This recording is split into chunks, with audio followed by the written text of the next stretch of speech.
Praise the lord. నేటి వాగ్దానము. యెహోవా స్వరము బలమైనది, యెహోవా స్వరము ప్రభావము గలది. కీర్తనల గ్రంథము 29వ అధ్యాయము 4వ వచనము.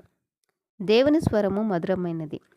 దేవుడు మాట్లాడగా ఆయన స్వరం విని ఆయన కొరకు నిలువబడి గొప్ప కార్యాలు చేసిన భక్తుల గురించి మనము పరిశుద్ధ గ్రంథంలో చదువుకుంటున్నాం.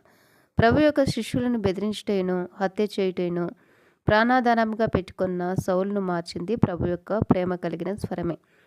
తర్వాత ప్రభు కోసము శ్రమలు అనుభవించి ప్రభు కోసం జీవించాడు. బ్రతుకుట క్రీస్తే, చావైతే లాభమని పౌలు తన పత్రికల్లో వ్రాశాడు. ఏలియా దేవుని కోసం రోషం కలిగిన ప్రవక్తగా ఉన్నాడు. అయితే పరిస్థితుల ప్రభావం వల్ల తను కూడా బలహీనుడయ్యి ఇంత మట్టుకు చాలును, నా ప్రాణం తీసుకొనమని ప్రార్థించాడు. అయితే ప్రభు యొక్క మిక్కిలి నిమ్మలంగా మాట్లాడు స్వరం చేత బలపరచబడ్డాడు. మన జీవితాల్లో కూడా అనేకమైన బలహీనపరిచే పరిస్థితులు అనగా శారీరక సంబంధమైనవే కావచ్చు, లేక ఆత్మీయంగా కృంగిపోయే పరిస్థితులు కావచ్చు.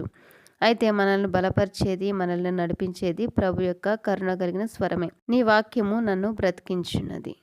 ఆమేన్.